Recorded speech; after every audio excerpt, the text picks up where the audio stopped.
राहुल गांधींच्या वकिलांनी आधी म्हटलं की राहुल गांधींच्या जीवाला धोका आहे, नंतर तो यू-टर्न घेतला। एकंदरीत ही सगळी परिस्थिती काय तुमचं मत असेल? कारण पहिल्या दिवसापासून तुम्ही या सगळ्या प्रकरणावरती, कारण तुम्ही स्वतःच यामध्ये कोर्टात दाद मागितली।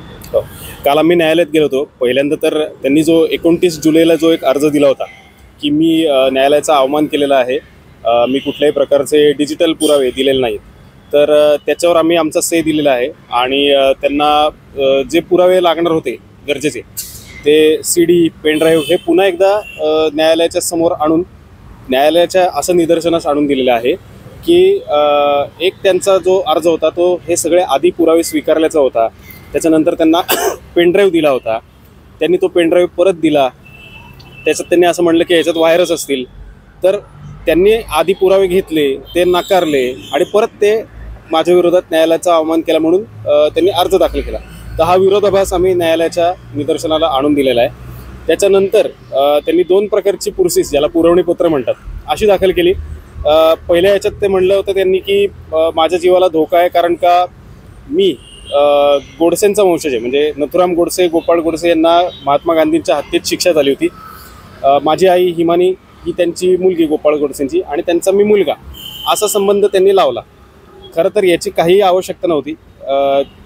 गोपाळ गोडसे म्हणा किंवा नथुराम गोडसे म्हणा यांनी गांधी हत्येच्या शिक्षा भोगलेल्या आहेत, तो विषय कधीच संपलेला आहे, त्याला 75 वर्ष होऊन गेली, तरी त्यांच्यानंतर सुद्धा त्यांची नावं घेऊन हे मला बदनाम करायला बघतायत। हिमानी सावरकरांची चौकशी ATS मध्ये झाली होती, पण नुकतंच त्या मालेगावच्या खटल्याचा निर्णय देखील लागलेला आहे आणि सगळे आरोपी ज्यांनी पकडले होते ते सगळे निर्दोष सुटलेले आहेत। त्याच्यामुळे जे संपलेले विषय आहेत त्याचा संबंध लावून त्यांच्या जीवाला धोका आहे असं म्हणणं हे जरा हास्यास्पद होतं। आणि नंतर शेवटी त्यांनी पुन्हा एकदा ते जे पुरसीस किंवा पुरवणी जी दिली होती ती त्यांच्या वकिलांनी मिलिंद पवारांनी मागे घेतली। आता हे असताना मी काम करत होतो घरी, मला हे माहिती नव्हतं, तर माझ्या वकिलांशी माझं बोलणं झालं आणि त्यांच्याकडनं मला असं कळालं की त्यांनी पुरवणी मागे घेतलेली आहे।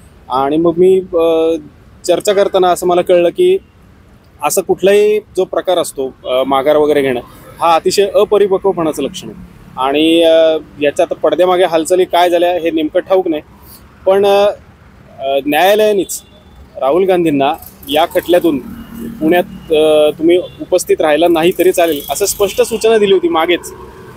त्याच्यामुळे पुन्हा हे पुरसीस दाखल करायचे किंवा पुरवणी दाखल करायची, पुन्हा ती मागे घ्यायची, माझ्या जीवाला धोका आहे असं सांगायचं, हे केवळ हा जो खटला आहे तो भरकटवण्याचं काम आहे, दिशाभूल करण्याचं काम आहे आणि वेळ काढूपणाचं लक्षण आहे।